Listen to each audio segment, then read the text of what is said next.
마태복음 22장 1절에서 14절 말씀입니다. 1절에서 2절.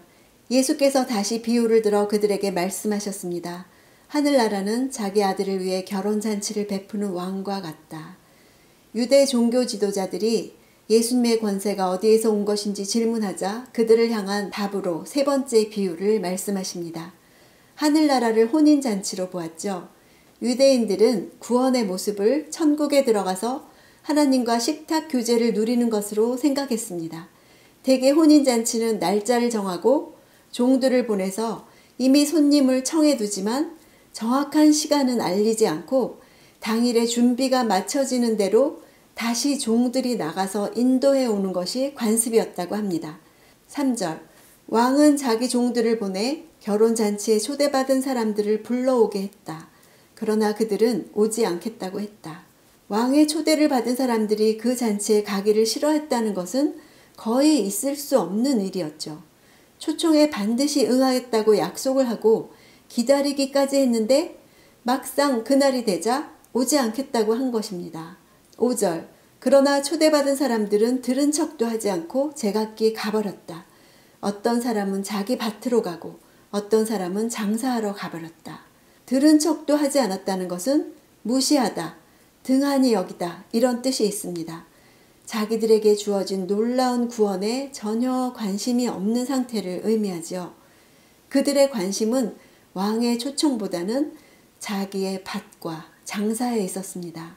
왕의 초대보다 자신의 소유에 더 가치를 두는 삶은 자기 의와 공로로 구원받을 수 있다고 여긴 교만과 무지 때문이었습니다. 6절에서 7절. 그리고 또 다른 사람들은 그 종들을 붙잡아 모욕하고 죽이기까지 했다.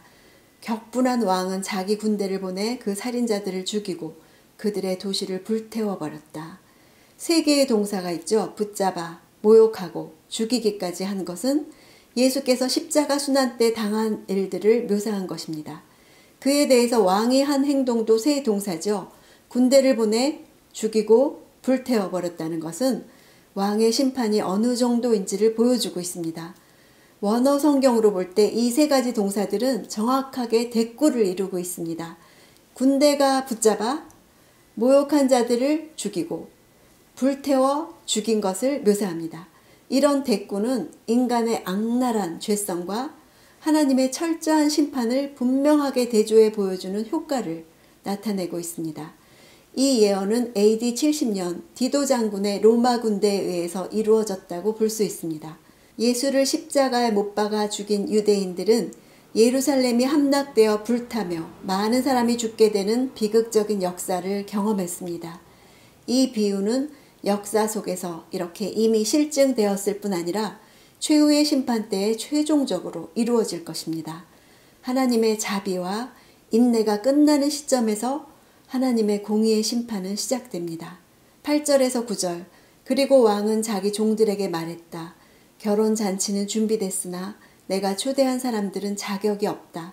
너희는 길거리로 나가 만나는 사람마다 잔치에 오라고 초대하라. 왕의 성실한 준비와 이에 대조되는 청함받은 사람들의 불성실함이 선명하게 대비되죠. 자격이 없다는 단어는 무게를 달다라는 뜻입니다. 그만한 가치를 가지고 있지 못하다는 뜻이죠.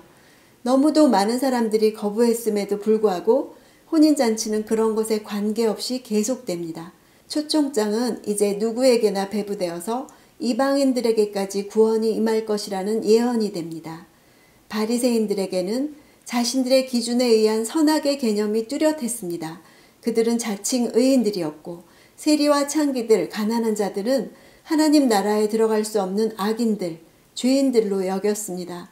그러나 그들의 기준은 하나님의 기준과 달랐죠. 길거리에 있는 모두가 새로이 초대된 대상이 되었기 때문에 구원의 은혜가 나에게까지 왔다는 사실을 알 수가 있죠. 합당한 자나 합당치 않은 자나 올 수 있었지만 단 하나 자격이 있어야 했습니다. 그것이 11절에 나오죠. 11절.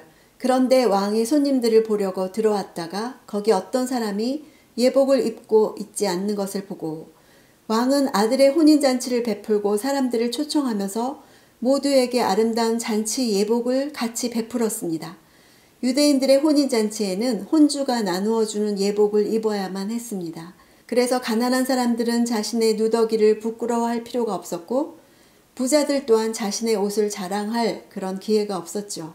모두 동등한 자격으로 왔습니다. 그러나 예복을 입지 않은 사람은 자신의 옷이면 충분하다고 생각한 것입니다. 왕이 제공한 예복을 경멸한 것은 왕을 모욕한 행동이고 자기 만족을 과시한 것이죠. 자기의 최선이 하나님께 충분하다고 생각했던 것입니다. 그러나 하나님은 그렇지 않다고 말씀하십니다.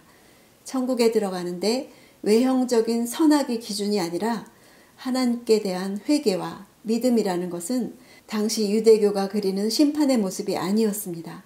그들은 각자가 행한 의의 분량만큼 구원과 상급을 얻을 수 있으리라고 여겼습니다. 자기 선행에 의지하는 사람들을 뜻하죠. 하나님 나라는 그리스도로 옷 입은 자만이 들어갈 수 있습니다. 14절 이와 같이 초대받은 사람은 많지만 선택받은 사람은 적다. 구약에서 선택받았다 이 단어는 이스라엘과 동의어로 사용되었습니다. 그러나 이스라엘이 선택된 민족으로서의 운명을 성취하지 못함으로 우리가 알 수 있는 것은 하나님에 대한 반응이 없이는 선택된 자가 아니라는 것입니다. 그리스도의 의의 옷을 입지 않으므로 구원에서 제외될 사람들이 많을 것임을 보여주고 있습니다. 택함을 받는 조건은 부르심을 받고 주시는 예복을 입는 것입니다. 인간 편에서는 다 받는 것뿐이죠. 선택의 교리의 핵심이 여기서 나옵니다. 하나님께서 부르시지 않으면, 하나님께서 인도하시지 않으면 아무도 예수께로 나올 수 없습니다. 하나님의 주권적인 은혜로만 나아올 수 있습니다. 끝까지 남은 자들이 바로 선택된 자들입니다. 하나님의 초청과 인간의 반응이 만나서 선택된 자가 되는 것입니다. 오늘 내 삶에서도 하나님의 주권과 내 책임이 만날 때 하나님의 나라가 이루어지는 것을 생각하면서 그런 삶이 되기를 기도하는 시간이 있기를 원합니다.